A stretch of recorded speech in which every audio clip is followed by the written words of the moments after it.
Making maps is hard. So this will probably come out as something of a weird thing. This is totally unscripted, and the only reason I have at least something to read is because if not I will stay japping for 47 minutes and go to nowhere. Anyway, what I'm here to talk about is making TF2 maps. Because I know a lot of people don't know anything about it, and if you're like me, oh boy, you have no idea how hard this is. And I think I'm gonna put it in a best way to say that if you have watched any of Lazy Purple's video, especially the ones where he talks about short filmmaking, yeah, it's as fucked as that. When you think of TF2, you think of the weapons, the cuts, and then the maps. The maps are really important for this game, you like it or not, and there's some very iconic maps. Two Fort, Dust Bowl, you name it. You know them, you love them, you hate them. There is a lot of maps in this game. Like, how many maps are there? 16, 22, 27... There is a total of 189 maps in the game without counting maps that are no longer in the game, such as Territorial Control, Arena, or maps that are not part of the, playable maps, such as the training mode ones. For this case though, we are also counting MVN maps. And with so many maps, you know that some of them are made in-house, aka by Valve, but others are made from the community, and the community sure as hell gets creative a lot of the time. And to be fair, the community being creative is something that is really interesting, because as a new player, you look at maps and the first thing you notice is how they play, the teams that you see, and how a lot of the times they are just an unbalanced mess. But that's mostly just the matchmaking system more than the map itself. The other problem is usually a sniper. There's maps that have huge sidelines, humongous sidelines. And you can probably argue that a sniper is the problem, but I digress at least for this one. I think that maps should be balanced with both sidelines and chokes, because every class have to play after all, but some maps just go too far. And it's the mapper job after all to fix those things, because you don't want a map that is just all sidelines like Vaudeville, or all chokes like Dust Bowl. You want a balance.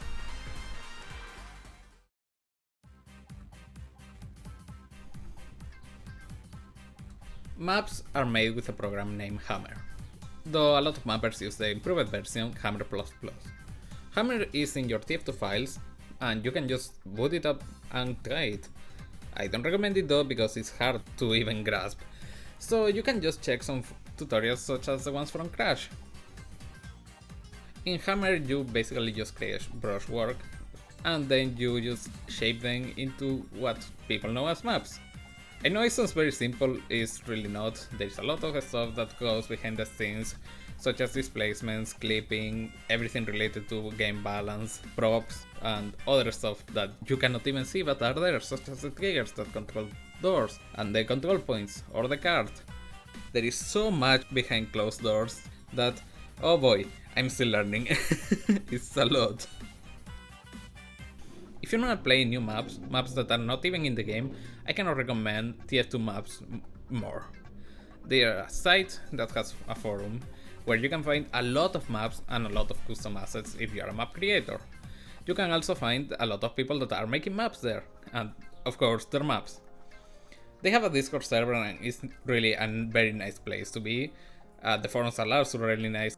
I don't use them very much because I'm not a person of forums, I prefer Discord. Once you start doing TF2 maps, you start to see them in a different light. And not just because you will probably just open them in Hammer and see that Hammer doesn't have a light preview until you enable something. If you're using Hammer++, of course. In normal Hammer there is no light preview. You will boot them and you will see that there is a lot. It will be really overwhelming and it's gonna be a lot to take on. But once you do that, once you start toying with Hammer and learning how to make maps, when you boot up a map, you start seeing it in a different light. You start seeing that there's a lot of details there that you never noticed. Oh, there's these pipes here that have collisions so players can walk on them. Oh, this small detail just to make this map feel more alive. Oh, this sign so players don't get lost that I never noticed, but it was guiding me unconsciously. There is a lot of things like that that are there but people don't notice, and I think this is really interesting once you start toying with maps. How you start looking at the maps in different ways, and even start seeing some stuff that developers may have not noticed. If you want an example of some things that developers haven't noticed, if you go to the staircase on Nucleus, you will see that there is developer texture under them for some reason. Valve, please check your maps a bit more.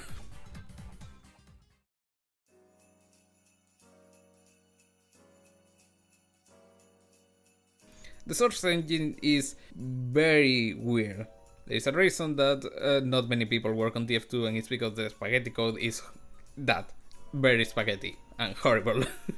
Seriously, there is a lot of things that don't make any sense, or at least to me.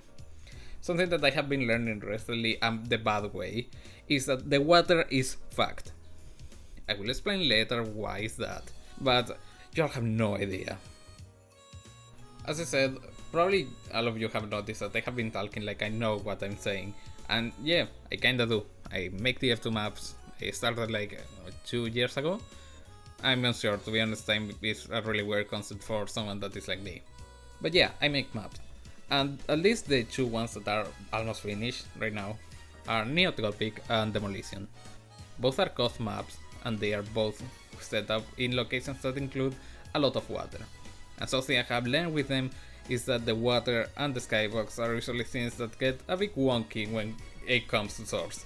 The lighting as well, but that's a whole different story, and I don't think I want to get into that now. The way I do maps is weirdly different from other people. It's probably because I'm disabled, and that makes things different. When I want to make a map, I just think of what I want to make, and then I just imagine it. A lot of people tend to just get images as reference, but I just tend to go with the vibe and go with the stuff I remember from the top of my head. And that's also how I make art, so it kinda makes sense that I work in the exact same way for TF2 maps. So that way of working can lead to interesting results, as in things are not the usual way. People have said that when they see my maps, they know they are my maps because the way I do stuff. That you can tell they are mine because they have something that feels different. It's the exact same thing as my art. My art is cartoony, therefore it translates to my map. And it also translates to the assets I make. In comparison to Valve, even though I try hard to make them close enough, they are slightly different and slightly more cartoony. But yeah, this way of working it can lead to some problems. Usually it comes more to my mental health. I'm disabled, as I said, and usually my mental health is not the best. I tend to get just really depressed very easily, and the imposter syndrome doesn't help at all with all the stuff. I try my best to do stuff, and I can just spend hours doing them, but then my body just gets out of energy and I need to stop. So that makes my work be a bit inconsistent from time to time. I can just do a lot suddenly, but I will burn out easily. So it's hard to balance, and it doesn't help that I'm also a bit workaholic due to circumstances, and I tend to just work a lot. I generally don't know how to just not work. So that doesn't help much with my burnout and depression and stuff like that.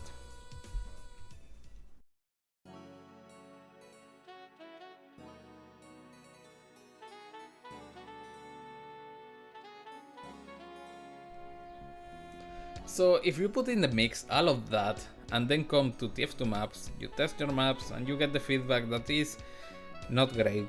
Let's be honest, there is gonna be a lot of mistakes, a lot of stuff you haven't noticed or that you didn't even consider, and then just people asking for stuff or saying stuff that they don't like, and that's okay. You don't have to make a map to please everyone, but a lot of the time that can be really discouraging and make you feel like shit. Something I had to learn is to not be a people pleaser. I'm making a map for myself, I'm making a map with my vision and to have fun. So I want people to have fun, but I cannot please everyone. So if I try to please everyone, I just gonna make a mid map. And for that, I'd rather not. I prefer to just make a map that pleases the people that pleases, and if people don't like it, people don't like it, and that's okay, as long as it's a balanced map and it's not something like the map is broken. Other thing that can also be noticed is that you look at other people's work and then you start comparing them to yours and you start feeling bad because you feel like you are worse than them, and that spirals and it's not really nice. To be honest, I don't know how to help with that, but what I can do is, if you look at other people's work, do it to see what works for them, to get inspirations, and to do it to improve your work, not to feel bad about it. That's the best way that you can do it, and at least that's the way I try to do it when I work. And the imposter syndrome is something that I have already been mentioning, and yeah, it's there. Like with everything, imposter syndrome is gonna be there and it's gonna make your life hell. I just think that a lot of the time you just work on something, you're very proud, you get the feedback, you look at other people's work, and then you feel worthless because you think that what you have done is not good enough, that no one will like it, and that it will never accomplish anything. Even if you're not making a map to be added to the game, it's just for people to enjoy. Stuff like that just doesn't help and will really hurt a lot. So when stuff like that happens, just take a deep breath, take a rest, focus on other things, and then come back. It's not worth taking decisions in a state like that, and I'm guilty of having taken them. So in a way, saying this is also a way for me to vent, but to make sure other people don't make the same mistakes I do. But at this point you will be wondering, hey, wasn't this a video about making maps being hard? And yes, it is. But it's also a video about why I do maps. I do maps because I want to fit a vision of a map that doesn't exist yet. Even if there are maps similar to it, it's not what I think I want, so I make it for that. I make it for myself, and I make it for other people to have fun. And this video, the reality of it, is that it's not about just saying why making maps is hard. It's a video to tell people, if you think you can do it, try it, and don't give up.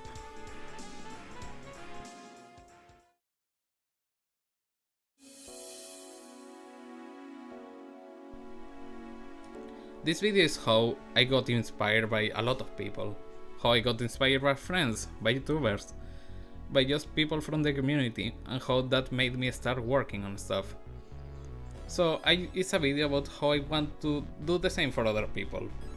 Sometimes you don't start doing anything until you get that push from someone saying, hey, you can do it, try it, and that's what I wanna do. I know it's probably cheesy and not in the light of someone like me that tends to be very chaotic and loud, but that's just my vibe as a person and when I stream. But I still like to help other people. And I know that there's a lot of people that will give up because they just feel like they are not worth it. I have seen that in TF2 Maps already. I have seen people just spiral just the same way I did just because of the feedback. So this video is just about how you shouldn't lose the hope. You just have to keep going and think, I can do this. I will do this for myself, no matter what people say. And then just do it. Don't feel bad. It's gonna be hard and the path is not gonna be easy, but just make the change, at least for yourself. This advice can be applied not only for TF2 in general, as in like making maps, improving in the game, but also for other stuff, writing, making art, improving yourself. So remember, don't give up. You can do this, and I believe in you. I don't know if there is gonna be more videos after this, but if they are, I hope to see you all in the next one. Bye!